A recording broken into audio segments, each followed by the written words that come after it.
ಕಾರ್ಯಕ್ರಮಗಳಲ್ಲಿ ಹೇಳ್ಕೊಂಡಿದ್ರಿ, ಗಣಿ ಸರ್ ಜೊತೆ ಸ್ಕ್ರೀನ್ ಶೇರ್ ಮಾಡುವಂಥ ಅವಕಾಶ ಇಷ್ಟು ಬೇಗ ಬರುತ್ತೆ ಅಂತ ನಾನು ಅನ್ಕೊಂಡಿರ್ಲಿಲ್ಲ ಅಂತ. ಸೊ ಗಣಿ ಸರ್ ಜೊತೆ ಸ್ಕ್ರೀನ್ ಶೇರ್ ಮಾಡಿದ್ದು, ಈ ಒಂದು ದೊಡ್ಡ ಮಟ್ಟದ ರೆಸ್ಪಾನ್ಸ್ ಸಿಗ್ತಿರೋದು ಶರಣ್ಯಾಗೆ ಯಾವ ಥರದ್ದು ಫೀಲ್ ಕೊಡ್ತಾ ಇದೆ? ಆಸೆ ಡೆಫಿನೆಟ್ಲಿ ಇತ್ತು, ಒಂದು ದಿವಸ ನಾನು ಮಾಡ್ತೀನಿ, ಒಂದು ದಿವಸ ನನಗೆ ಅದು ಸಿಗುತ್ತೆ ಅನ್ನೋದು ಒಂದು ಎಕ್ಸ್ಪೆಕ್ಟೇಷನ್ಸ್ ಇತ್ತು. ಬಟ್ ಇಷ್ಟು ಬೇಗ ಸಿಕ್ಕಿದ್ದು ಬ್ಲೆಸ್ಸಿಂಗ್ ಅಷ್ಟೇ.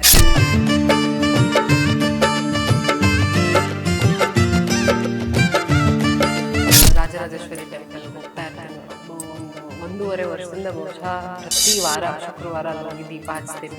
ಇಲ್ಲಿ ರಾಘವೇಂದ್ರ ಸ್ವಾಮಿ ಹೋಗ್ಬಿಟ್ಟು ಕಾಯಿ ಕಟ್ತೀನಿ. ಸೊ ಸಿಕ್ಕಾಪಟ್ಟೆ ಟೆಂಪಲ್ ಅದೆಲ್ಲ ಫಾಲೋ ಮಾಡ್ತೀನಿ.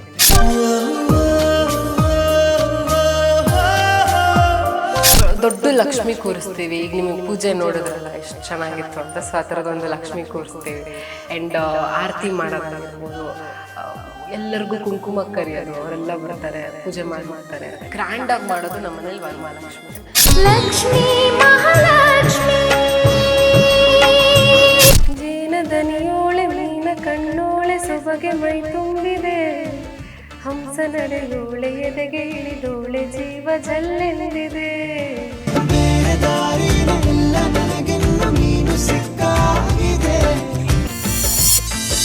ಕೃಷ್ಣ ಸಖಿ ಶರಣ್ಯ ಲಕ್ಷ್ಮಿ ಹಬ್ಬ ವೀಕ್ಷಿಸಿ ಮಧ್ಯಾಹ್ನ 3 ಗಂಟೆಗೆ.